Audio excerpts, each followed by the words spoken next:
Hello, everybody. How's it going? Welcome, Draconius, Kid Rich, Missing Novice, Nevik Klink, F4 Felgon, and Epic Quinn. Welcome to Office Hours. My name is Zach, and this is Tyler. It's great to be back, everybody. My second stream on Office Hours. Super excited. Today we're going to be doing our Post Pax episode. Yes, the Post Pax. What does that mean? It means after Pax.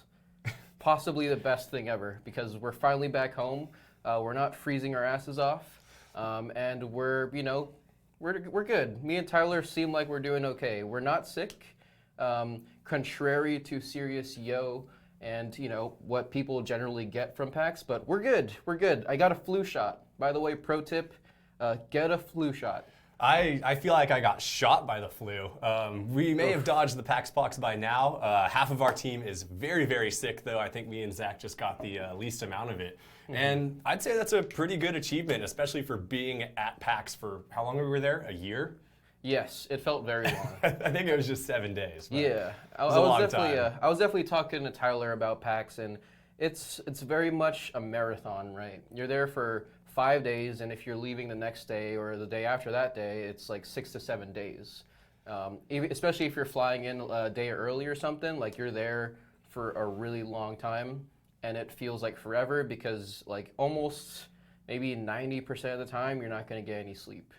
Draconius, yes, I have not seen that One Punch Man season 1 recap, but I really do because I'm super hyped for season 2, and he's gonna punch a lot of things once and obliterate them. But yeah, I'm very excited. I was actually talking about cosplaying One Punch Man for I don't know what, maybe just Tuesday, but we'll do it for something fun soon. Yes, he should 100% cosplay One Punch Man because he's perfect for it. I'm not sure why, but he's just perfect for it. Also, Zach was saying that PAX was like a marathon, and not only for the length, but the amount that we had to walk there. I was not ready for that. We both brought some very terrible, terrible shoes for this, and yeah, it was a good one. Yeah. Also, huge shout out to Z Corona for subscribing. That was for 3 months in a row now. Hashtag POX free. Somebody get that one a jacket, please. Lots of jackets in chat. All of the tips, donations, and subscriptions go into a giveaway and anything that we can contribute into making the Office Hours streams better. So thank you guys for making this happen so we can continue to do what we do on these Fridays. Draconius says, always bring hand sanitizer with you to a convention, always. Yes, me and Tyler definitely did that. We had hand sanitizer the entire way through because every time I touched something, I felt like I felt like Howie Mandel, like super germophobic. I was like, fuck, I gotta touch this mouse, I gotta touch this keyboard. Like a million people's hands touch these mouses and keyboards, so just think about that. If there isn't hand sanitizer at their booth or wherever they're at, just yell at them and be like, where's the hand sanitizer at? You're holding out on us. Damn you guys. Also, Zach is giving me more credit than I'm due. I actually forgot my hand sanitizer, and he had to save me for all of day 0 and 1. Luckily, we found a little market nearby, and they were entirely sold out of hand sanitizer. Yeah. So we had to go walk another place and find some. Eventually, we got some. I bought like 10 packs. It was enough to get through the weekend. Yes. That is definitely rule number 1 to these conventions. I could not underestimate how grimy it was. Yeah, and you know what? Other people will appreciate it too, like, if you whip out the hand sanitizer and someone doesn't have it on them, they're gonna come to you and be like, yo, you're saving my life because like I actually might die if it wasn't for you having this 99.9% hand sanitizer that kills like, all those germs and whatnot. You know what's funny? I actually had a person come up to me and hold their hand out, and I thought they wanted a high five. So I high-fived them, and they looked at me like, no, like, give me your hand sanitizer. Yeah. You can at least say please or something. Also, Serious Yo, thank you for the 2-month subscription. You are awesome. Thank you. Somebody get that person a jacket, please. He gave himself one, but yes, very good, very nice. Missing Novice says, you're too lazy to get flu shots because you used to get flu shots for free and it was like super convenient. Highly recommend getting a flu shot, especially if you have medical insurance because, if you have medical insurance and 90% sure that's covered. If you don't have medical insurance, then just get a flu shot anyway. They're not super expensive, and it will save you like fucking 3 trips to the doctor. Just do it because it's super helpful, and you won't die. Or I can give you really bad advice and don't do it. Don't listen to him. Do not listen to him. Just get the flu shot. All right. Well, other than that, our announcements were alive. Zach, overall, what was your impression of this year's 2019 PAX East? 2019 PAX East was very fun. This is my second PAX East, and I had a great time. I got to meet with amazing people, had amazing times. I rarely slept, which probably happens at every convention. I would wake up at 7:30 in the morning, stay up all the way throughout like maybe 3:30 in the morning, and then go back to my hotel room and rinse and repeat. So very little sleep. I think by day 2 or 3, I was kind of running on fumes, and I needed like 5 coffees in me or 5 green teas, whatever I'm drinking. And yeah, it was. I had a lot of fun, despite me feeling pretty tired a lot of the time. But just being able to network and meet a lot of people there that you don't get to see all the time, and you get to see in person. It's just really great. It's a wonderful experience, and you get to see a lot of cool things happen too. Definitely. For those of you that are in here and are new, this was my very first ever PAX altogether. First convention, first time going to the East Coast, first plane ride that was longer than an hour long. It was a lot of news for me this weekend, and PAX was unbelievable. These guys prepared me as best as they could. It was not enough. First impression, PAX is enormous. Like, so big. When you first come in down the stairs, you kind of really grasp the size of it. And then once you're on the floor, you're like, whoa, I was so wrong. I was so wrong. We were talking earlier about walking, and I actually ran a pedometer on me, and we wound up walking over 10 miles every single day we were at the convention. Yes, we walked a lot. And that was insane. Yes, Nublet Pixel, that was my first PAX, very first con. I don't know why you're saying you're sorry though. I had a great time besides the PAX pox that ensued afterwards. Yeah, he went 0 to 100 with PAX, man. And also welcome Nublet, good to see you. Yeah, good to see you. Let's see, so like Zach said, no sleep, going to bed at 3 a.m., which isn't that bad California time, that's only midnight. However, waking up at 7 a.m. is 4 a.m. for us, which that never happens for me. So that was really rough. Yeah. Consumed 3 to 5 coffees a day. Also, huge shout out to Bethesda because they had free coffee, and I definitely took advantage of that. It was pretty fantastic. Yes, and the coffee was spiked with alcohol. I think, you know what? Not all of it. Yeah, not all of it, but the ones I was drinking. It was like cold brew with vodka. Definitely, like Bethesda had a really great idea. I think during PAX on Saturday and Sunday, they basically run this like community meet and greet or community fan meetup from 1 p.m. to 9 p.m. Anybody could walk in there, but they also had a VIP section, and they also had like panels for Rage 2 running, and then they had an Elder Scrolls section where basically they promoted like Elder Scrolls Blades, the new mobile game, and they also promoted their new expansion for ESO. Really cool atmosphere, and they were also giving away really nice free shirts. But my favorite thing about it was from 1 to 9. Basically, like anyone who like was friends with Bethesda or anyone in general could just walk in there, get some food, get some alcohol, hang out for a bit, network with the Bethesda people, and then they'll basically get you set up and started throughout the day. Because you have like everything you need is there, and it was a really nice like hub to just hang out and kick back after all the craziness. Yeah, I had a good majority of my meetings actually inside the Bethesda area because it was just perfect.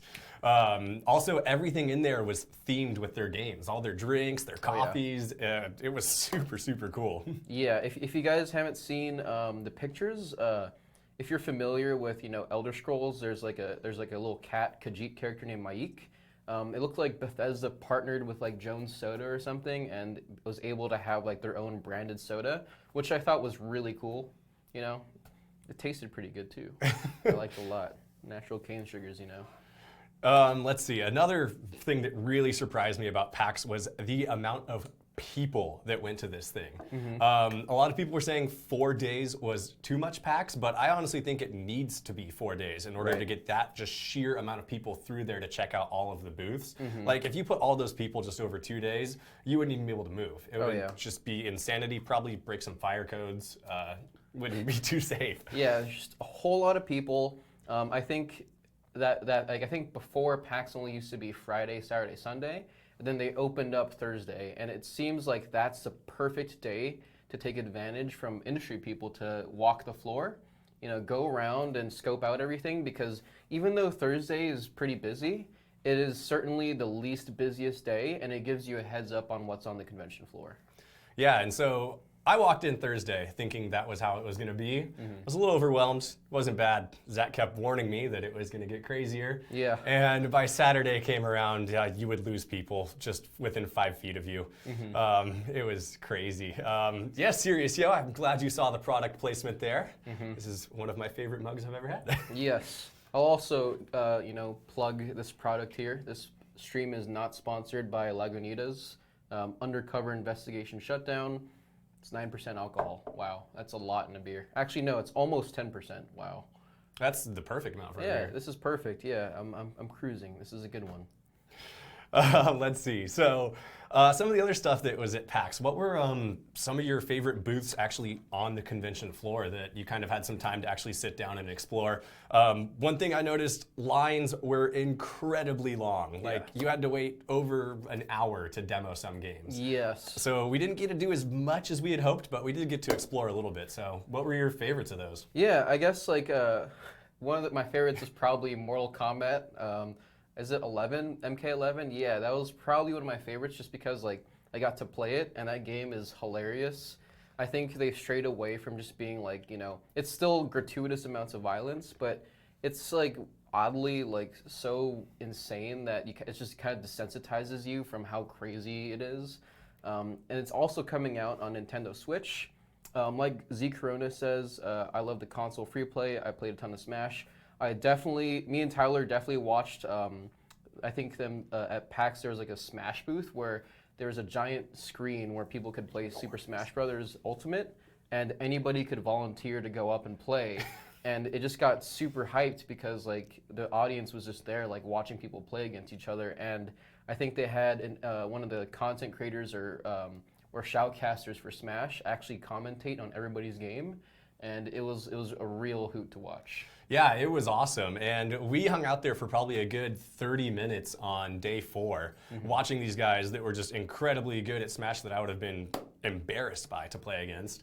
And at one point, it's day 4, I'm exhausted, and everybody's raising their hands up, so I think they're throwing some t-shirts out or something, and Zach tells me, hey, Tyler, raise your hand, dude, let's do this. And I'm like, okay, cool, I'll try and catch something.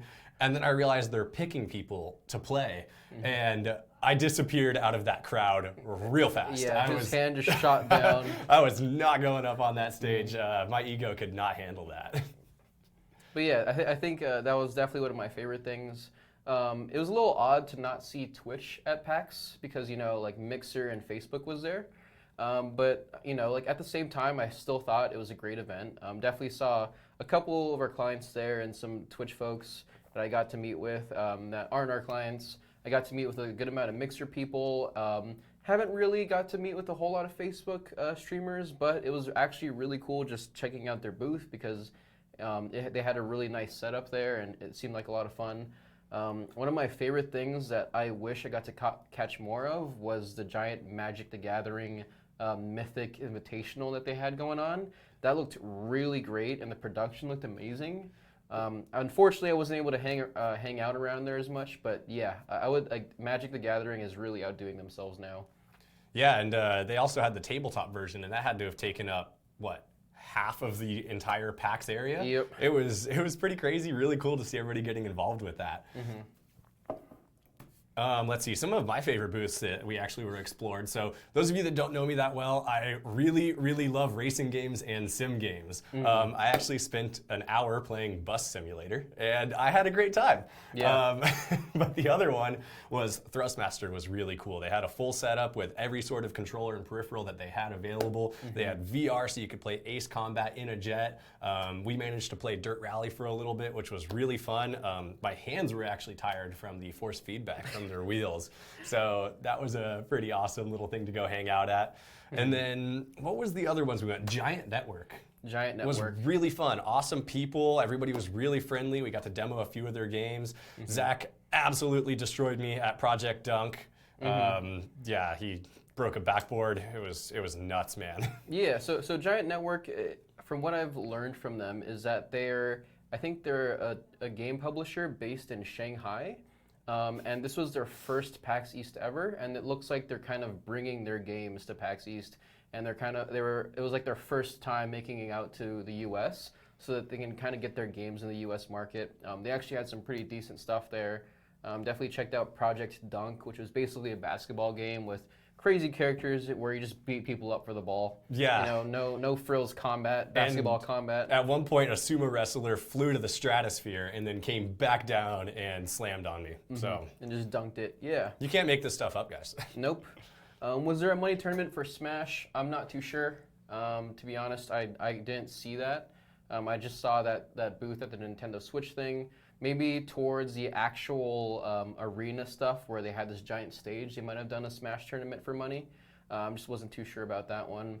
TwitchCon MTG, they were giving away free starter decks, which is really nice. I actually got to play my first Magic game because of that. So, it ended up, getting me addicted into that type of game. And Oh boy. It was a whole lot of fun. You got to watch out for that one. You'll get addicted. Next thing you know, you're going to have like 700 cards and you're going to have to fight Oliver. Yeah. And yeah, F4 Felgon Thrustmaster. Yep, that's the name of the company. That is very true. They've been around forever. I had one of their wheels when I was like 5 years old. Had a couple different ones. Logitech's one of their competitors, but they make great products. Yeah, their wheels definitely got some pump to it, Yeah. And then let's see, Missing Novice is also saying they had a pretty nice Magic-themed USB stick. I missed that one. I got some free t-shirts, but that is honestly really cool. Always good to have some little extra storage on you for when you need it. Yeah. And the decks they gave out were great, so I'll have to check with Zach on that one. Yeah, definitely. Like you're basically able to just pick up the game and play with somebody else. So hopefully they do something like that again at this TwitchCon. It seemed like their main focus for that year was like the release of MTG Arena. So if they do something awesome again this year, I'll be super happy because more Magic is amazing. They're on a roll right now. Also, for those of you that don't know, TwitchCon is in our home city. So no plane rides, no jackets, just bring some sunscreen probably. Yes. And I'm super excited for that. So if anybody in chat is planning on attending TwitchCon, go ahead and drop a message to us in here, and we'd be happy to meet up with you guys. Yeah, I'm super excited for TwitchCon, especially because it's not in Boston, or it's not anywhere where the weather is awful, because the weather here in San Diego is beautiful. Yes, it gets really hot or it gets really rainy, but that's probably like maybe 90 days of the year, right? Yeah, if that. If that, yeah. I mean, it's just so nice here. And the San Diego Convention Center is just a perfect place because you really don't have to go so far to get to anything. At PAX East, one of the things I noticed was like, if you're at the convention center, you have very limited options of places to go drink and eat. You have like the Westin to hang out at, but you really if you want to go somewhere really nice or somewhere different, then you really got to take a lift out to like Chinatown or Cambridge or somewhere in downtown Boston. But yeah. It was pretty cool. Yeah. Also, chat, we got a lot of people coming into TwitchCon. We got Serious Yo with a massive yes. So really excited to meet you out there, hoping to exhibit. Sounds like Missing Novice is also coming out as well, which is going to be awesome. Nublet Pixel's coming. Everybody's coming here. All of us will be there. It's going to be a party. Oh, and Epic Quinn might be there. Nice. Yes, San Diego was the best venue to boost your ego. Okay, that's awesome. I mean, it is because it's just a nice place. Like, it's like San Diego's just beautiful and everyone is here. Yes. Yeah, exactly. All spaced out and everything. All right, kind of regrouping back to PAX. Going off the amount of people, some really cool things I noticed were the cosplays. There were some fantastic cosplays out there. I didn't really expect to see too many. I go to Comic-Con usually every single year, kind of wander around, check it out, and there's a ton of cosplays there. Did not expect that for this PAX. And I saw everything from Bowsette to Master Chief to Shamus. It was crazy. There was a lot of KDA cosplays too. I think we were talking about this in the office today, but if you guys aren't familiar with KDA, K/D/A, it means kills, deaths, and assists in a lot of MOBAs, specifically League of Legends. But in League of Legends, it's actually the name of a K-pop styled group that basically consists of some of the champions in League of Legends. They actually make some pretty good music, and it popped off. A lot of people really like KDA as like a music group, and it's pretty interesting how it basically stems from an online MOBA that's free to play. But yeah, there was a ton of KDA cosplays. If you guys want to check out KDA in general, I would just suggest looking it up and seeing what that looks like, because it's actually super interesting. Yeah, it was really cool. And then also some of the booths had really dedicated cosplays coming into it. Mainly Days Gone, that new zombie thriller that's going to be coming out, survival style game. Yeah. They had this big chain link fenced in area with what looked like were statue zombies that were kind of hanging out right next to the fence. And as soon as somebody would get up too close, or maybe go up, hang out, try to get a picture for the gram, maybe boost your Twitter followers a little bit, they would reach out and grab you. Yeah, they scared the shit out of me, because I did not expect this to happen. I was just kind of casually walking to the elevator, because Days Gone booth is right in front of the elevator, and I thought there's just statues of zombies hanging out, so I looked at them because they weren't moving, and I was like, whatever. And then I passed right by it, and they just lunge at you, and I actually yelled and was super embarrassed because people saw that shit happen. It was great because, yeah, day one, I spent a good 30 minutes hanging out watching it go down, and I knew it was coming and kind of purposely put Zach on that side just to see what would happen. Yeah, that game looks really cool, by the way. I mean, I didn't get to try it because the line was so dang long, but based on what Sony has been putting out, they don't mess around when it comes to their AAA titles. But yeah, that game looks amazing. It looks very unforgiving. It's basically a zombie game, but like everybody but you is a zombie, and they're just trying to chase you down, and they run. I don't like zombies that run. No, especially when they get faster. No, especially when they get faster, yeah. Zombies shouldn't be allowed to run, because they're decaying. Doesn't make any sense. But yeah, it's cool. I guess we'll jump into, I think we haven't really jumped into it. No, not at all. Yeah. Actually, if you guys are new to Office Hours and this is your first episode, this is where we take time on Fridays for about 2 hours to kind of go over our insights within the gaming industry, kind of help you out, answer any questions that you may need. The idea actually stemmed off of the college idea of office hours where you could go and talk to your professors. I'm not a professor, but we do have a lot of experience here at OP Group. So if you guys have any burning questions, make sure to douse the flame. But you can also ask us on OP Group on Twitter, or just right here in chat, and we'll answer them as soon as we can on this. Nice, yeah. So we'll jump into our first topic, really, that I'm surprised we're still on the introductions, but we'll talk about the post-mortem. Basically, the first steps of your post-PAX is undertaking that post-mortem. Like, what happened at PAX, and what would your next steps be here? Just trying to reconcile everything that happened over the days. I mean, it all felt like such a crazy blur that came through. I think the very first step you should take is sleep. Get caught up on that. I slept for about 14 hours the first 2 days after PAX. So just kind of get your brain back, your mental health back into an area where you can kind of process those thoughts and kind of figure out exactly what happened while you were at PAX. Definitely. And once you've actually been able to rest for a couple days, or you're getting over the PAX box, just make sure you kind of jump straight into what happened, what have you accomplished at a convention. Kind of similar to what we talked about in our pre-PAX episode, you want to do your best to prepare for these conventions and kind of come in with specific goals in mind on what you're going to tackle and what you're going to do. At the post-mortem, you want to figure out okay, you basically did everything that you wanted to accomplish at the convention. What do I do now? So if you're meeting with people, take some time to kind of sort through your meetings. If you exchange business cards, look through all the business cards that you've gained, and kind of assess what happened during those meetings. Did it go well? Were you a little bit confused? Were they a little bit confused? Just think about how the meetings went, and hopefully during your meetings that you've kind of established next steps after that meeting, and I think that's extremely important for getting anything done. But yeah, just make sure you look at all your meetings, think about what happened, and then just kind of go from there and look through the stacks of business cards and kind of prepare for that follow-up. Yeah, and also important to refresh your memories, especially if you were at any of the after parties where you met these people to get those PAX cards.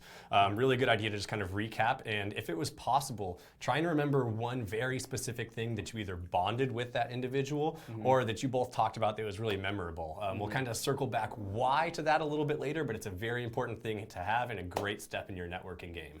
Yes, most definitely. I don't know. Based on our experiences in postmortem, like, what are some of the steps that you're taking to kind of like, assess what happened during the convention? So first things first, I went through my business cards. I had a stack about this big. It was insane. I went through, followed everybody back on Twitter that I met at the con. It was absolutely great. Everybody I met was super friendly as well. So it was really easy to follow and kind of reestablish these connections. And then also just recapping day by day. At the end of every single day of PAX, I actually had a notebook with me that I would kind of write down who I met with, how long we met with, what we talked about, if they were a streamer, if they were somebody on the marketing side, if they were somebody looking to gain more experience on streaming.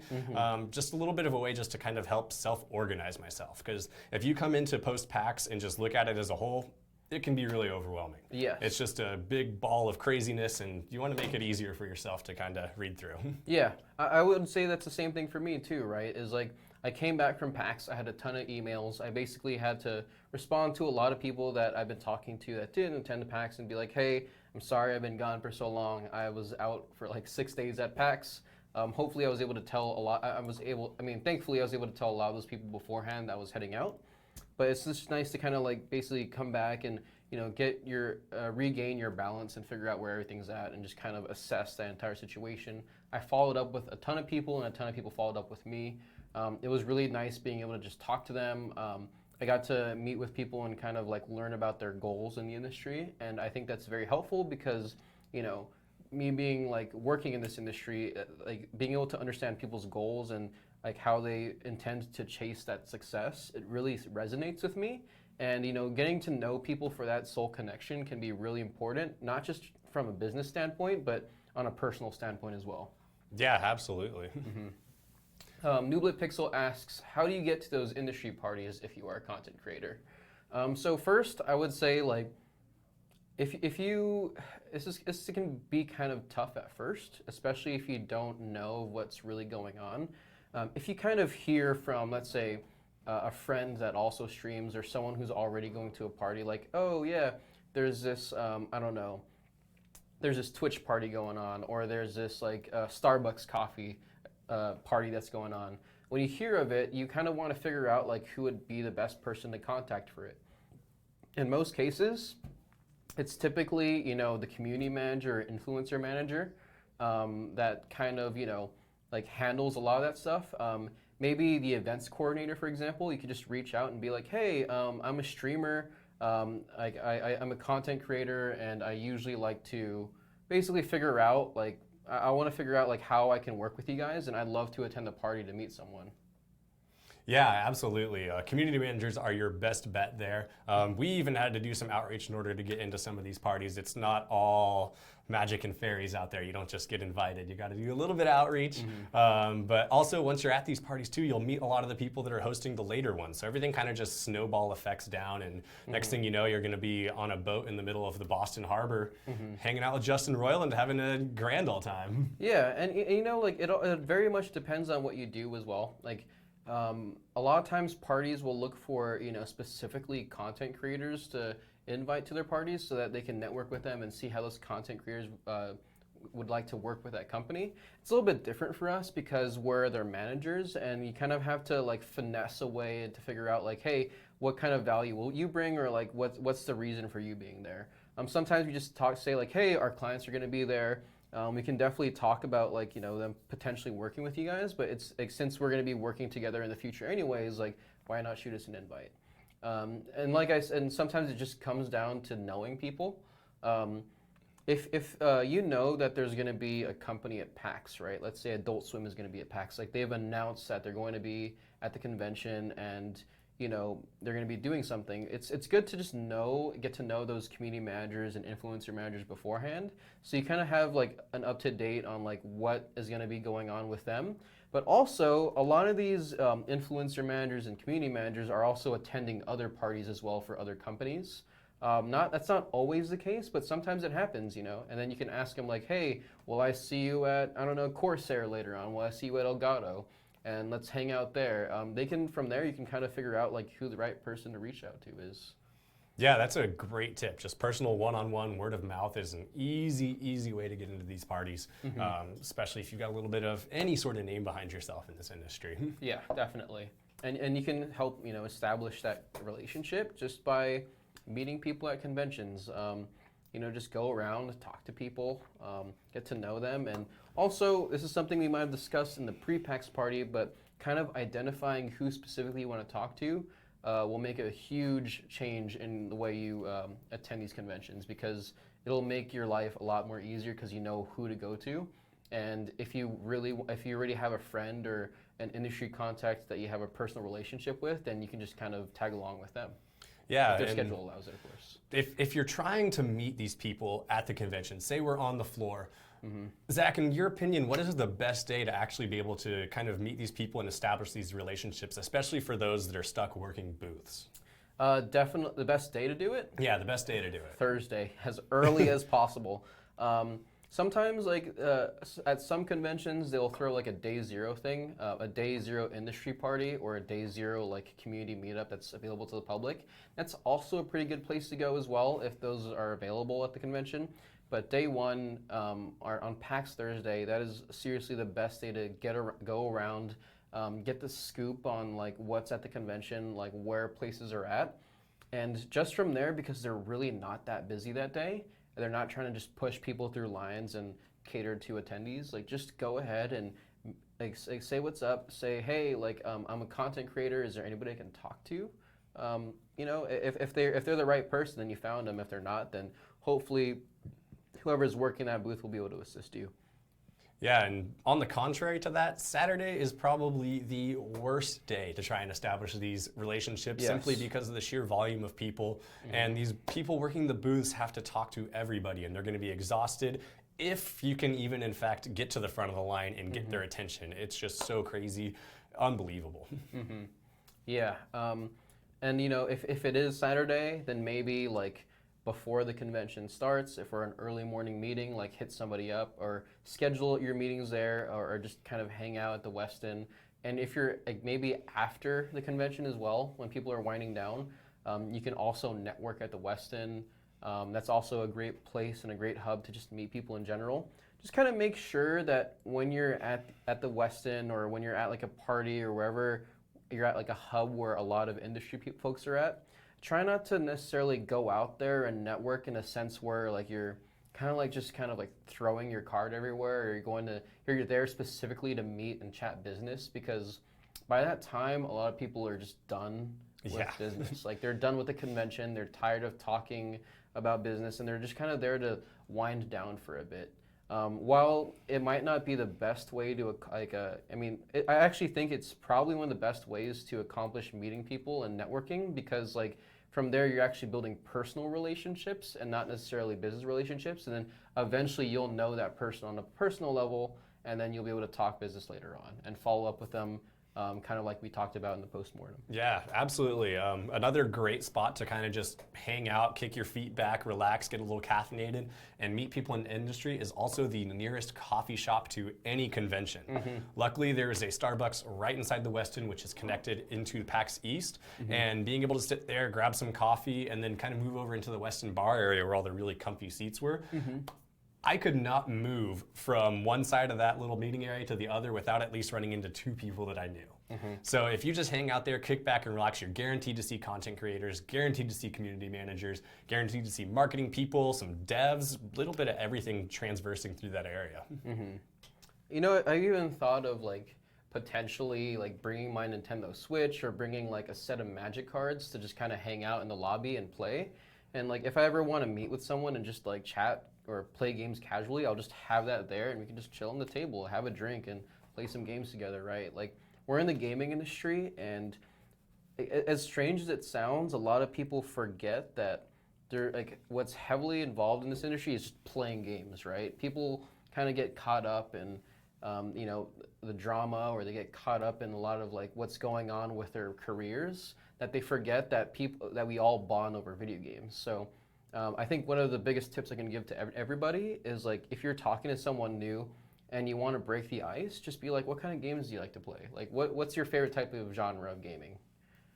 Like, the games are important? No way! Yeah, and you know, it's crazy because, like, you know what? People kind of forget that. Like, I was actually really surprised when, like, people would just come up to me and start talking, like, business. And, like, it's hard for me to remember those people very well because, like, it was kind of like, whoa, like, you're coming on kind of strong here. Like, you just came up to me and you're giving me this, like, 10, 15-minute pitch. And at that point, I'm just like, please let me go. Like, somebody save me. Somebody get me out of this, like, super awkward conversation because, like, this has already got off on the wrong foot. Yeah. If you really want to get to, like, know people, or if one of the best icebreakers is seriously just being like, what types of games do you like to play? Like, what are your favorite games? Why do you like to play them? And, like, what's, like, your history behind you playing those types of games, you know? Yeah. And Sirius says, start a fight by mentioning the Epic launcher. Oh, man. Yeah, I'm going to try to stray away from that one.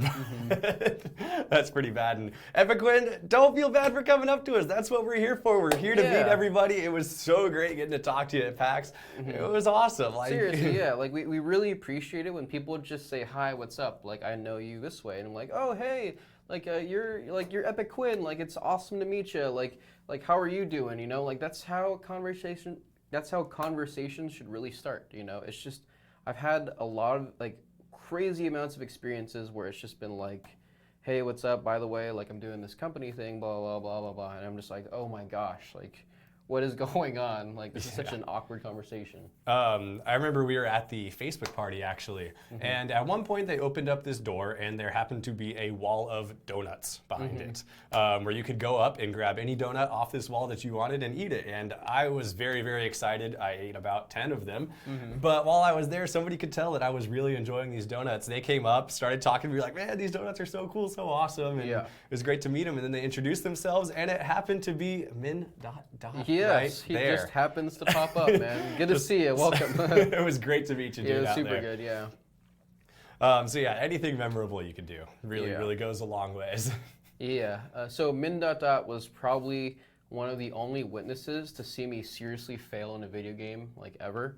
Or actually, not just a video game, a game in general. So at the Facebook party, there was, like, a skee ball thing, like a free skee ball thing, and it's like a little table, you throw some balls, and then it launches off the ramp and lands in the hoop. I missed every single one, and I'm pretty sure that thing was rigged. Hey, I was getting fucking pissed off. I was like, what the hell is wrong with this skee ball thing? I don't know, man. It was awful. I got some zeros on that, so at least it went in somewhere. He says it was hard to watch. Yeah, I know it was hard to watch because I was just like, come on, like, please. What is going on? Also, I want to have a shout out to Big Cheese. What is up, my man? We got to hang out with him quite a bit at PAX. Yes, really great dude. It was great right to there. meet you, man. And I'm glad you're here. Welcome, welcome. This is actually the perfect pairing for office hours for doing the PAX show because since it was my first PAX, Zach was leading me around like a little puppy, making sure I didn't get lost. He did lose me at one point, but hard feelings are gone there. By the way, I was literally only like 5 feet away from him. Like he like turned around and then like lost me when I was like right behind him, and then wandered in like the opposite direction. Just full disclosure there, he lost me for 5 seconds and didn't bother to look. Well, I'm just joking around, but no, I mean, like, seriously, he did get lost. I also didn't look that hard. I decided to go on my own little adventure and explore the con floor at that point, just kind of familiarize myself. But then I came back, and it took a long, long time to find him. Yeah.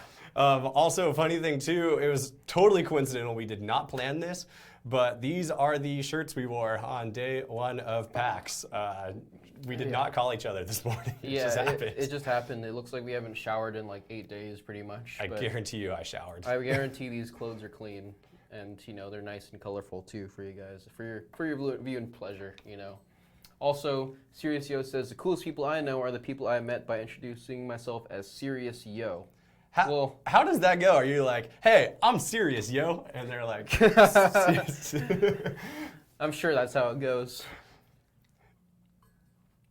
Yeah, that was. Yeah. I think it was pretty funny too because my name is Tyler. My screen name is also Tyler. So when people would introduce me, I was like, hey, my name's Tyler. Like, what's your screen name? I'm like, oh, I'm that Tyler. And I think that was pretty funny to go around throughout the episode. Yeah. So Tyler's like Twitch name was pretty unfortunate in the beginning because like it was basically that Tyler Thomas, but with everything lowercase. so people would read it as Thaddy Thomas, and that's how he learned the nickname Thaddy. I should just switch it to that. That's just who I am now. Yeah, Thaddy Thomas. I mean, that's a pretty legit name. It's a pretty legit nickname. I like it, Thaddy. It's got like a ring to it. All right. So, post-mortem. I think have we covered just about anything there? Do you guys have any questions at all before we kind of move into our next subject, which is the goal? Any other tips that you guys might want for kind of recovering from PAX and regrouping on everything? No, I think we're good. Cool. I think we can move on to the next one. So yeah, the next topic here would be the goal. After determining which of your convention leads you should be following up on, you need to figure out what your goal is with each individual contact. Basically, the goals of each lead will differ depending on what those leads are. So, depending on what your goals were at PAX, whoever you meet with, you kind of want to think about like what were you meeting with them for.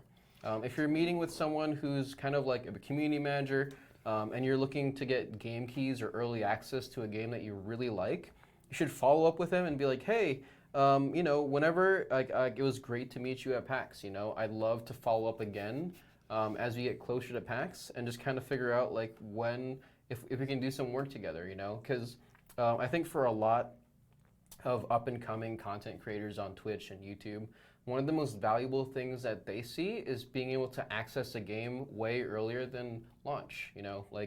Let's say, for example, Days Gone, right? Days Gone is a Sony game. It's probably one of the most hyped games of the year.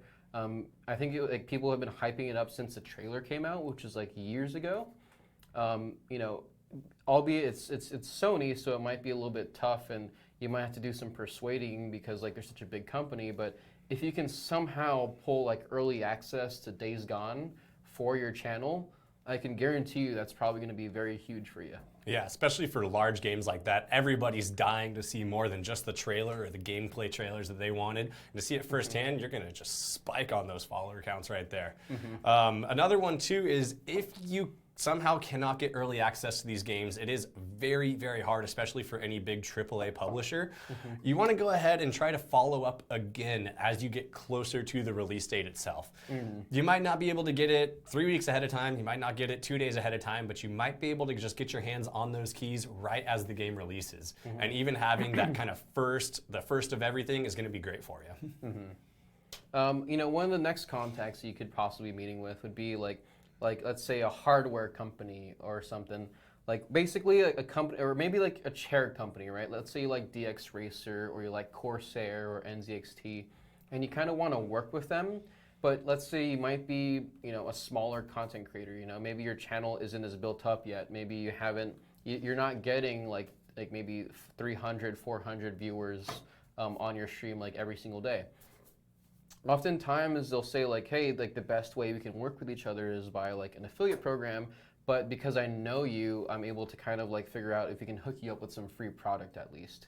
And like that might be valuable to like a lot of the people who are up and coming, because sometimes like I get a lot of like streamers who don't necessarily do it full time.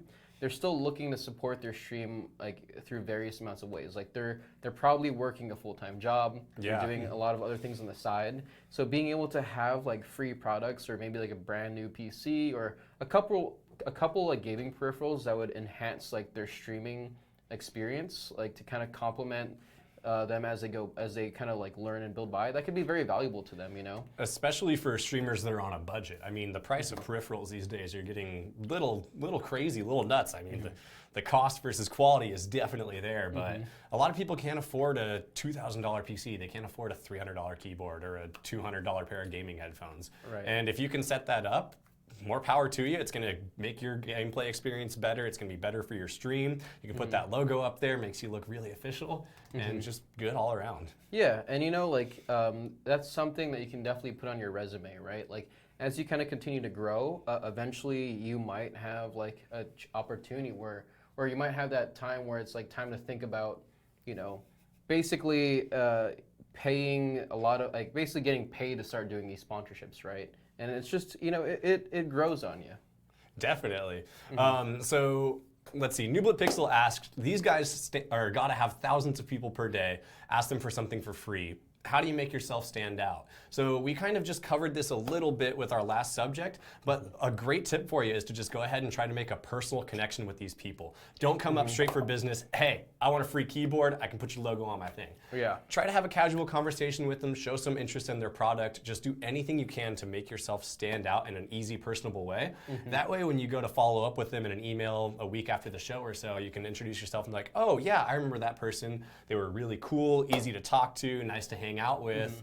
Maybe let's try and make something work for this. If you just come up right off the bat and say you want free things, it's probably not going to work out well for you. Yeah, it's important to have like that 2 or 3 minute elevator pitch, but it's also very important to think about not coming on too strong when you're approaching people you want to work with, right? Personal relationships go a very long way in this industry. So being able to just like maybe like asking, like going up to someone and being like, hey, I'm a content creator. I just wanted to see if you had maybe like a couple minutes of your time, like maybe tomorrow or sometime this weekend, just to grab a cup of coffee or grab some lunch. I'd love to talk. That goes a really long way because, you know, like Nublet says, like thousands of people go up to these companies and ask for something for free. One thing you can do to make yourself stand out is going the personal route and being like, hey, I would love to chat. Let's kind of have like a more intimate discussion and we can see where we can go from there. Yeah, going back and recapping, what was probably your most memorable experience about somebody coming up and introducing themselves to you at this PAX, just so we can give a little bit more idea to our audience? Yeah, okay, so I would say 100% sure that like the most memorable experience that I've had, like when people introduce themselves to me, is when they just say hi and they want to get to know my name, or they know me from somewhere, from like Twitter or from office hours, and they're like, what's up? And I'm like, oh, hey, it's really nice to meet you in person. Like, how are you doing? And the first thing they do is like kind of like offer to grab a drink or something, or maybe like hang out over the weekend and grab a coffee, or ask something like, where are you going to be at later today? What are your plans, you know? Because then if we have similar plans and I end up seeing them that later night, we can just continue to hang out. Like, I really like it when I'm able to talk to people that I could potentially work with, but also like just hang out with them casually, you know, because you feel more comfortable around those people, and you know that personal relationship, like I was saying, it just goes a really long way. Yeah, I'd have to say my two favorite like introductions and meetings I had there. One was after our 10 a.m. panel at Pax East, which is 7 a.m. California time, so it was pretty groggy, pretty drowsy, did not have enough coffee. And they said, hey, let's go find somewhere comfy to sit down. And I heard the word comfy and I was like, I'm in. And it was perfect, it was a great meeting. The other one I had, this was on Saturday. It was a little bit later in the afternoon. It had been a long day. And they said, hey, why don't we go grab some lunch, somewhere to sit down, or invited me to eat some food. And everybody knows the way to a man's heart is through his stomach. So yes, that was a great meeting there. Yeah, definitely. I mean, like that's always something surprisingly great to bring up, is like, hey, like you've probably had a long day on the convention floor of walking around. Like, do you want to grab a bite to eat? Because like in most cases I'll be like, hell yeah, I'll grab a fuck yeah, I'm starving, man. Please, like, get me some food. I'm trying to eat. Like, That's what he gets like. I had to spend 7 days with him. He gets real hangry real fast. I get hangry, man. And you know, like if you're there and you can solve that problem for me, then I really like you right off the bat. That's all it takes. Introduce yourself as Zach's problem solver. Yeah, there you go. Also wanted to say, what's up? Omid is in here. He joined us a little bit ago, as well as Xanatax. Welcome back. Hello. How are you guys? Sirius says they're going to walk around with snacks on the convention floor. That is a great idea. You're going to have a lot of people following you around trying to introduce themselves to you. Also, walking around with snacks, make sure they're closed and they're sealed, you know, and not like a homemade cake or homemade cookie or brownie. Because like most people will be like, hell no, you're trying to roofie me, go away. Because that's totally happened before. Yes. All right. So our next one is, if we're trying to follow up for a paid promotion, let's say something short term, what would you say are your most appropriate next steps in that? I guess the first thing I would do is when I'm emailing them, I would kind of want to talk, still kind of casually, be like, hey, it was like really nice to meet you at PAX. At that meeting, like hoping you establish those next steps, you'll just be like, hey, I just kind of want to recap on what we were talking about at PAX. Like, we wanted to do like, I don't know, like a paid promotion here, and you said that it might be possible in the future. Is there like some time where we can talk about it over the phone or through email, or just let me know when you're available and we can go a little bit more in depth? Yeah, this is especially great for the smaller producers, the indie game devs, for something where they're looking for just a real quick, say, week-long activation. A lot of people out there showcasing their games, and some likely have money to spend on these promotions. So it's really, really important to follow up on those. Don't expect them to kind of reach back out to you. They met a lot of people that weekend, so if you show interest in their games, show interest that you want to work for them, it could possibly go a long ways for you. I would also kind of definitely think like, maybe this is more of like when you're at the convention, but think about like which games would like you would kind of think in your head would be most likely to spend money on, you know, these short-term paid promotions. It's just kind of like I would think like Sony, for example, right? They're such a big company. I would say it's kind of sort of unlikely that they're willing to pay like folks with less than like, you know, 1,000 concurrent viewers to stream their game. You kind of have to look realistically and find a game where you really like and you think that you would be able to do a lot of work with, and you think you would be able to bring value to that game, and talk to those people and be like, hey, like I think we could do something really fun here. Are there any opportunities down the line for, you know, content creators and such? And then our next one, kind of following off of that segment of the short terms, is moving into a long-term activation. This is going to be a little bit more involved, a little bit harder to set up, but it's going to be with a little bit larger of a company as well. And I guarantee you there's going to be a lot of people that are trying to set these up. So what are some of your personal tactics to get us set up on a long-term paid promotion after PAX? So I guess setting up something that's long-term definitely requires a very strong relationship with that company. Basically, like you would have been wanting to have to work with that company for a really long time, and basically have met basically at these conventions you want to meet a lot of people from that company and kind of get in with them. And also when you're following up with these companies, you also want to make sure to consistently remind the value that you can bring to them. Because there's a possibility that you're going to be working a lot for those long-term sponsors, and you're going to be doing like constant work with them. You kind of want to have like this base level like relationship established with them where they can kind of trust you to basically follow up on what you're going to bring to the table. Absolutely. You got to complete those obligations that you promised to them. Like, I couldn't go out there and say, hey, I'm going to have 10,000 followers, give me a year-long activation for Days Gone. That's not going to happen for myself. Yeah. You want to make sure you can deliver on what you promised them. You don't want to kind of fan the flames and make it bigger than it really is. But yeah, it can be pretty crazy. Do you guys have any questions at all on possibly setting up these sponsorships? Any other sort of goal-oriented questions that can follow after PAX? Feel free to drop them in chat, or again, OP Group on Twitter. Cool. Yeah, and like just like Tyler said, we're available on Twitter. If you guys ever have questions at any time at all, even while we're doing like office hours, like feel free to shoot those questions over to us, and we might even bring it up in the future, because there's plenty of questions, great questions that I think everyone has that we can hopefully try and answer to the best of our knowledge. Yeah, and if it's such a good question, we might even make a whole office hours episode about it. 100%, yes. And I believe that's happened before. I think a lot of, I would say a good amount of content creators asked us about like basic like law stuff. And tons of that. Yeah, and we're not super knowledgeable. I mean, I'm not super knowledgeable when it comes to like the law or, you know, any of the legal things that come into the gaming industry. But we did bring on Mona, who is OPG's lawyer, and she's also great. And she was basically able to talk about a lot of the legal stuff related in the gaming industry, and she had some amazing insight. I think you can actually find that video on YouTube. So if you guys ever want to circle back on that and had any questions about that stuff, you can go check that out. But yeah, definitely situations like that come up. So ask a lot of questions, and we will try to answer them. Yeah. All right. Should we move on to our next subject? What do you think? Definitely. Yeah, let's Cool. move on to the next subject here. And our next subject is the email. So you're probably getting back from PAX. We're talking about the goal and how to respond to these people, but you're like, how do I do it? Do I give them a phone call, send a carrier pigeon?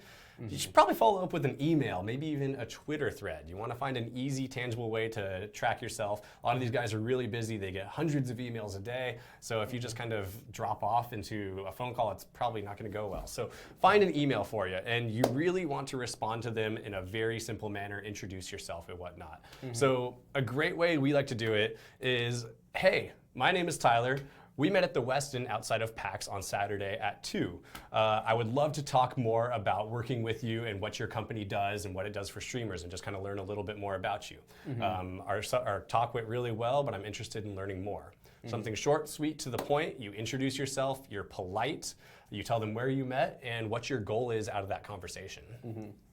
Just kind of like what Tyler said, being short, polite, and straight to the point is very important in these emails, because when people get back from PAX, they're probably sorting through like hundreds of emails, right? Oh my goodness. Because they're probably swamped. And surprisingly, like there's also folks that like follow up like the day of the convention, or like the day, like not the day after the convention, but literally like the second they meet at the convention, they're following up their emails. Like sometimes they won't even have access to their emails at the convention, you know, like, or maybe they do, but they're just not checking it because they've got a lot to work. They have a lot of work to do at the convention itself. So being able to keep it short, maybe even wait a couple days after the convention is over, just so that they can kind of like catch up on emails and stuff. Just follow up, keep it short, keep it, you know, polite, of course. I think 100% of the time you should always be polite, because you never know who you're going to be talking to, or who you're going to be, like what type of experience or relationship you can, you know, gain with or basically get with people. And yeah, like just being able to talk to people and be clear about where you met them and what the next steps would be are super important when following up. Yeah, and I really like Zach's suggestion there of taking a few days after the con to kind of wait to reply to that email as everybody's sorting through. I know I got back and my email was literally on fire. It was insane trying to go through that. So if you wait a few days for them to kind of get caught up there and then drop an email over to them, they'll probably be a little bit more likely to see, a little bit more likely to respond to you and check it out, especially for these big game developers, these people with peripherals and whatnot. Most definitely. Make sure also, like when you're emailing them, that you kind of, like let's say you're talking to a company, like a hardware company or a company that you really want to work with, when you're emailing them and you're kind of following through, make sure that you show them that you care a lot about your meeting. You know, like after you met them at PAX, you're just like, hey, like I really like you. Like I feel like we got off to a great start. I really care about the product, and I'm not just here to, you know, make a quick buck off of you. Like I want to develop and start a relationship, and that really goes a long way, because it's not so much about like the business that you can accomplish in one place at one time. It's more about the relationship that kind of keeps both parties going. Absolutely. Let's see, what would you use for your subject line on these emails? What would you do to grab their attention? Just like, hey, I was at PAX, or hey, how was PAX? Or...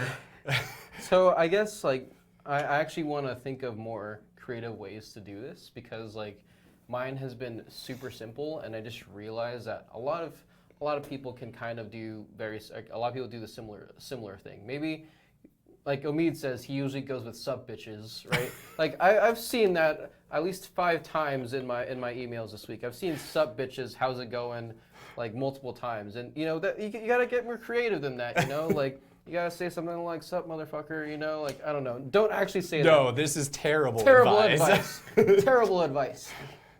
Don't say that.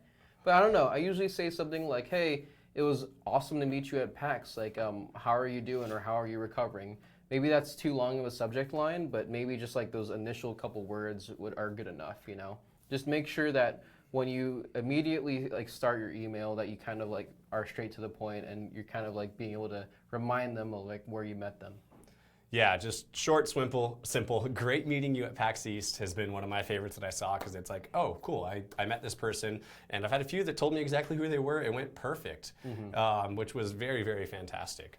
The other ones you could also do is just variations of that, such as pleasure meeting you at PAX, great to meet you at PAX, I hope you had fun at PAX, just a little bit of everything. We've got some suggestions from Omid over here, which is PAX catch-up plus next steps. That's a great one to show that you're interested in that company and you're ready to start making those next steps forward with them, and you're curious to what they actually are, as well as just PAX East follow-up. Short, simple, to the point, and very professional. Most definitely. Like sometimes you don't really even have to get super creative with the subject line, because I think like once you get that email, you can kind of see where it's coming from, but it's more so about like the actual content of the body. Thank you.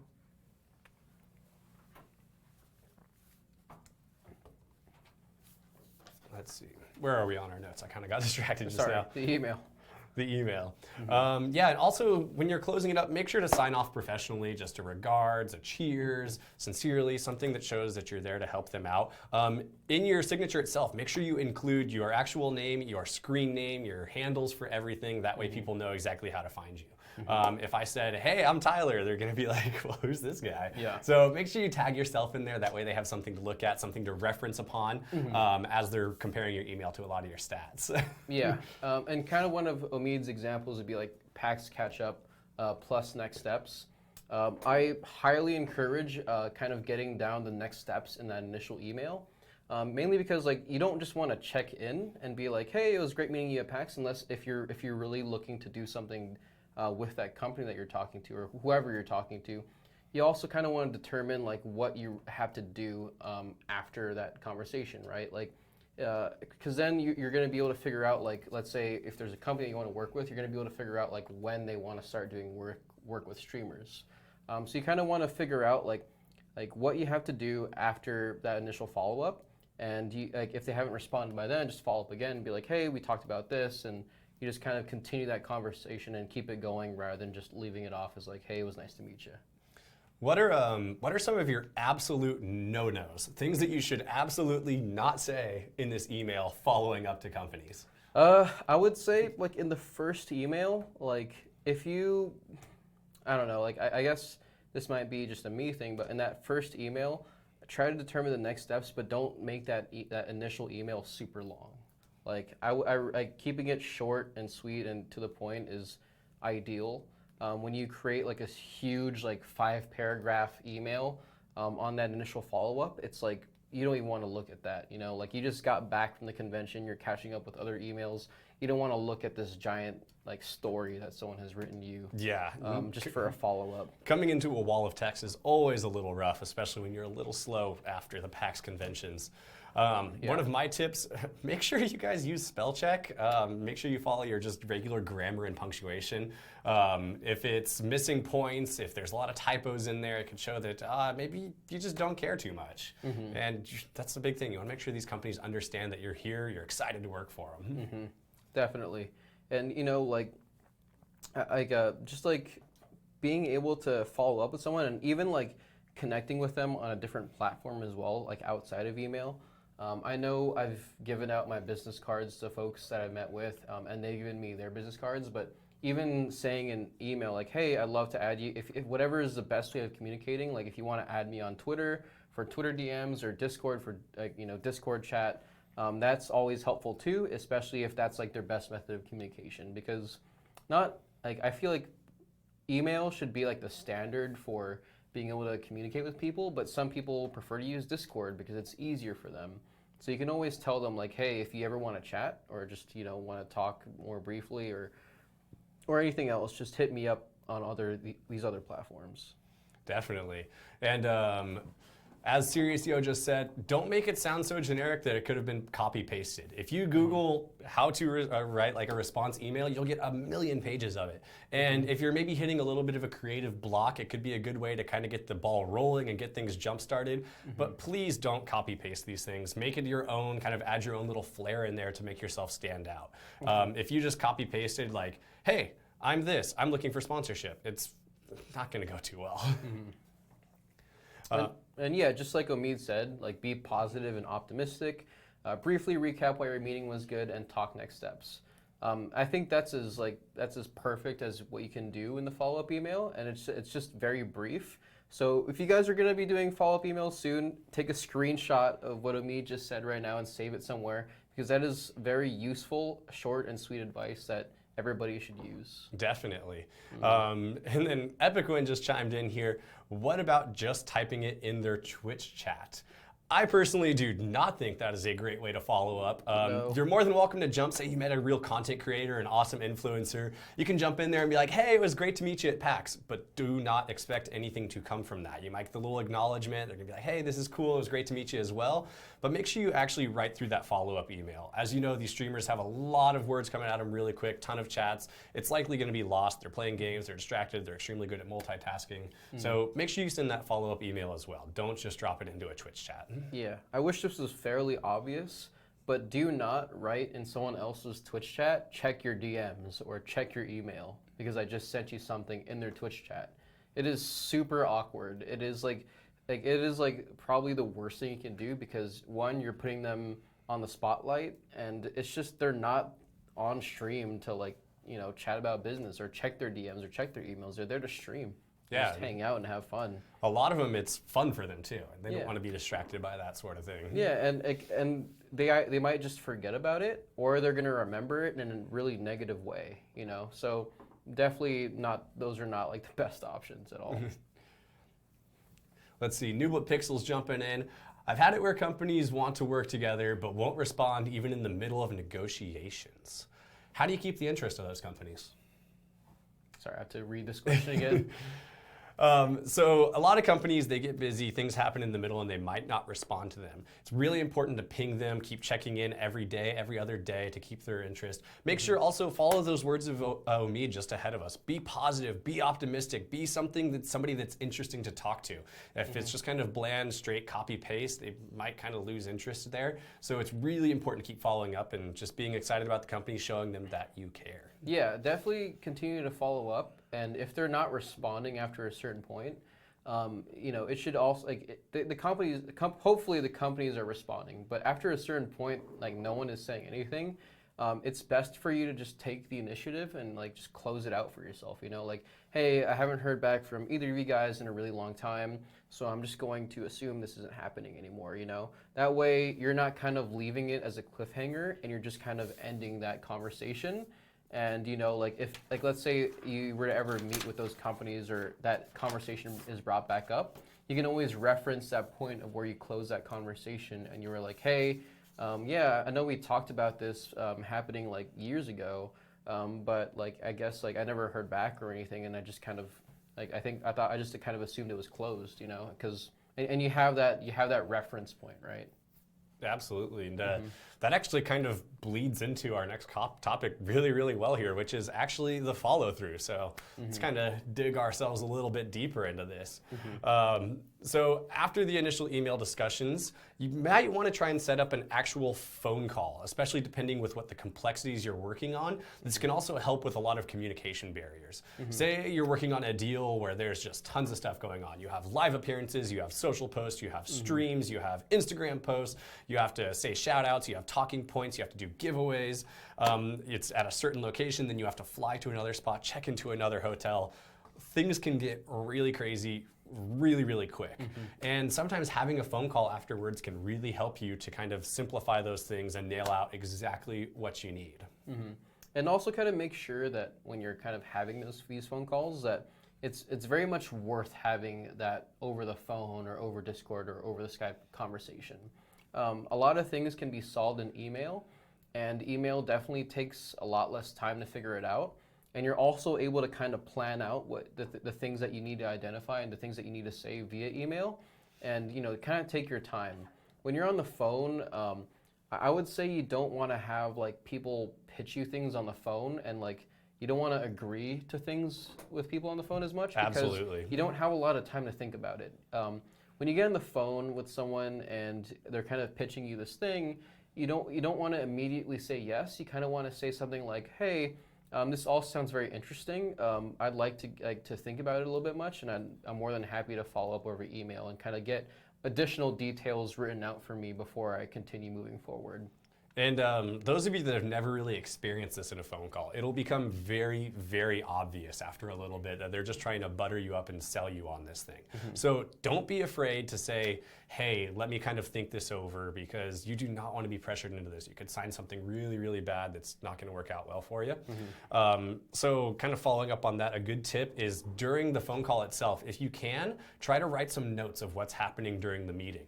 And immediately after that, follow up with an email to that person you are speaking with all of the notes that you wrote. Say like, hey, just wanted to do a quick recap on this call I was on, kind of cover these points, A, B, C, D, E, F, G, and go over everything and just be like, hey, does this all make sure it sounds correct? That way you make sure you have the details written out and there's no sort of blur of, oh, did they actually say that in the conversation? I don't really remember if they did or not.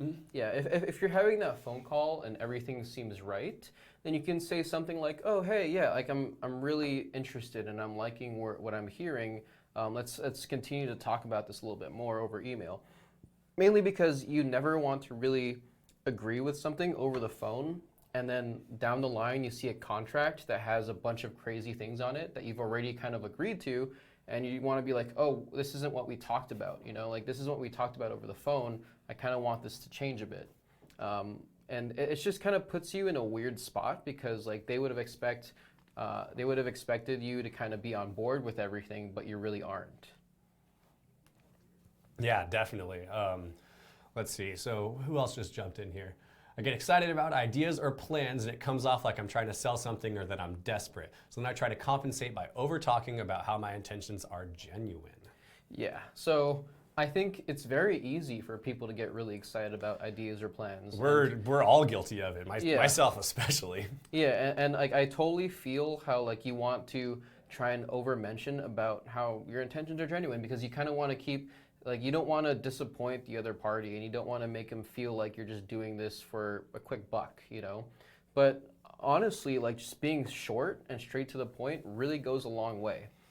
You don't have like, I feel like the more you try to kind of like butter people up, the more it comes off as like you're really trying to sell them something, and like you just want you're talking about it so much that you're just like, whoa, like after a while they just get overwhelmed, you know. Like sometimes it's just better to bring the value and kind of like have a clear understanding of like what you're trying to do for them, and you know they can, like the sponsors or whoever you're working with can see that right away. Definitely. A little piece of advice too, definitely keep the excitement.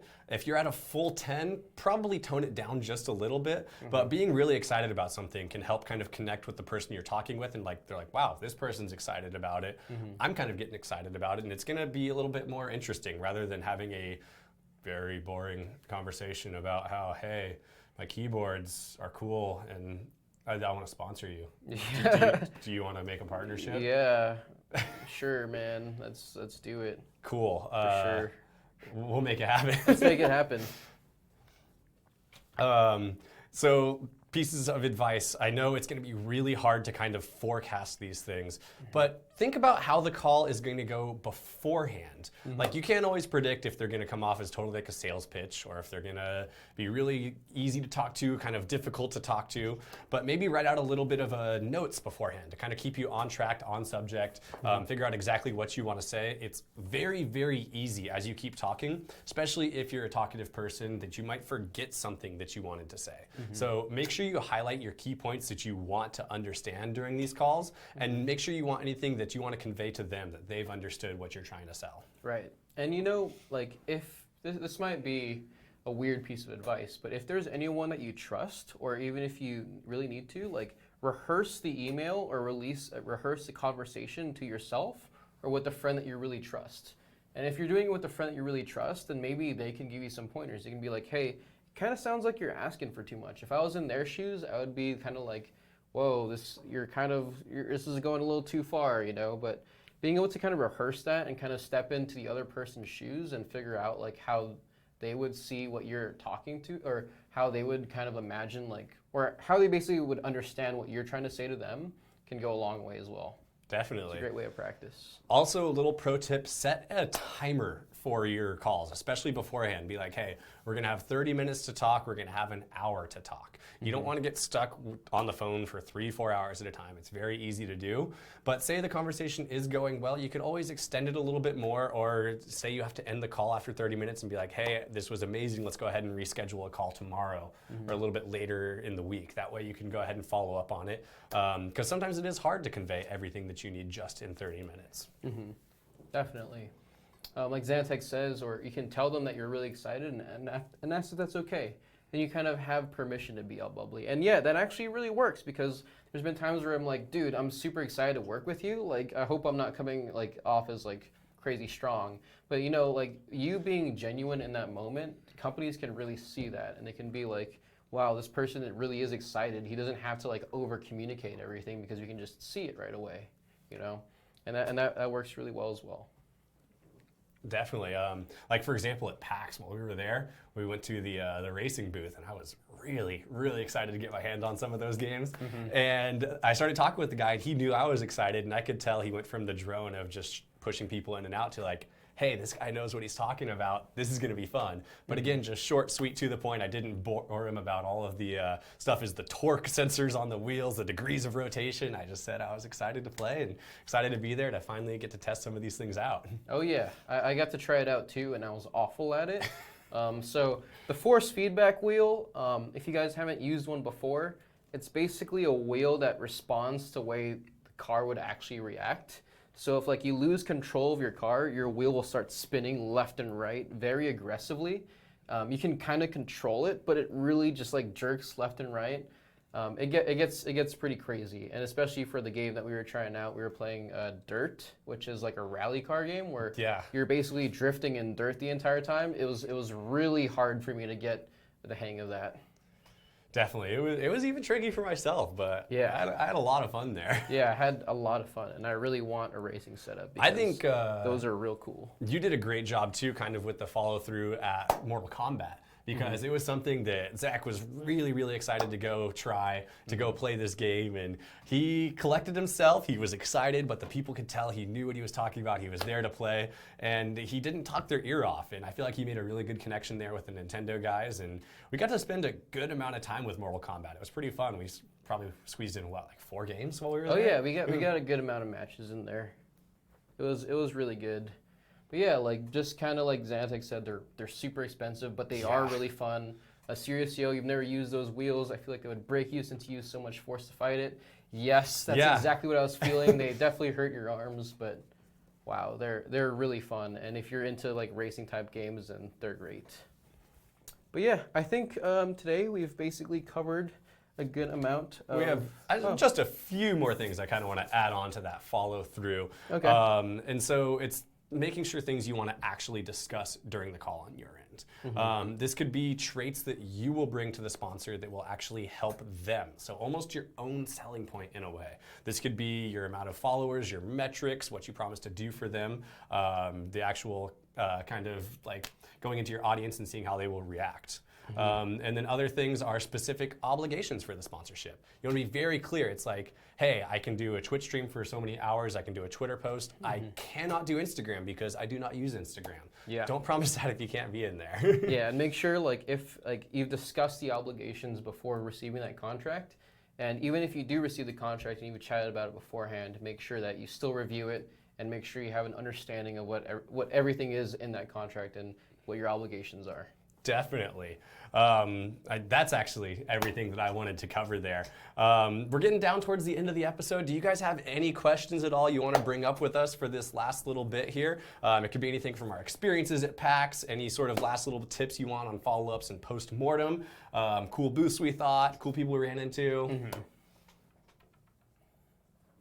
I think Omid got to meet Justin Roiland. That was really cool. He did on that Adult Swim boat, which Adult Swim, there's a great party. I was a little bummed we did not get to meet Justin Roiland while I was out there. Yeah. Would have been really cool. I saw him.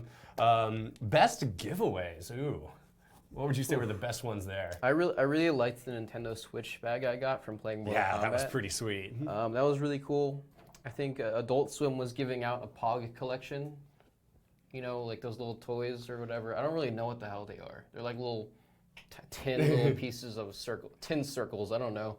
Pogs. I got some amazingly comfortable t-shirts. That's always something you can never have enough of. And Omid beat me to it, but he got a super, super cool fountain pen. Zach stole it. He punched me. I lost the battle. Actually, he beat me in Project Dunk. That's how he played for it. So it was a fair game. A lot of times working with people doesn't always come with a contract. Any ideas in keeping deals working when there isn't one? Yeah, I mean, I would say, like, you don't always have to work with people. You don't always have to have a contract to work with people, even though I'd recommend it, mainly because you have everything in writing. But, I mean, if you're looking to keep deals going, then you need to keep thinking about what you can do for the company and what they can do for you, and kind of evolving in a working relationship. Definitely. Yeah, that can go from going to an affiliate to going to, product sponsorships, from going to product sponsorships, then going to a paid sponsorship. And just kind of thinking about fresh new ways to work with people. Yeah, anything you can promise that's going to make yourself stand out is a beautiful, beautiful thing you can do. Definitely. Omid linked a tweet here. I'm not sure exactly where that one goes, so click at your own risk. But I have a feeling it might be meeting with Justin Roiland. The Justin Roiland thing? Yeah, that was really cool. All right, well, what are you thinking? I think we're good, man. Cool. I think we talked about everything else. And if you guys ever have any more questions, please feel free to, at @OP_group, ask us any questions, and we'll be happy to answer them. Yeah, and we do our best to check that. We'll reply as soon as we can, but also you can reach out to us on Twitter. We have @Zaquarius over here. I'm not going to attempt to spell that one on stream, or you can @me, that Tyler Thomas. Feel free to shoot us a message whenever, and we can be happy to help you guys out. Cool. All right, guys. Thanks for tuning in. It was a great show. Zach, super good, man. We just spent the last week together. The bonding is real. Yes. All right, guys. Take care. Thank you so much for tuning in, guys. We'll see you later. Yeah, it was good. Cool. Good one. I really have to. Yeah, I know. I saw the message pop up here.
Thank you.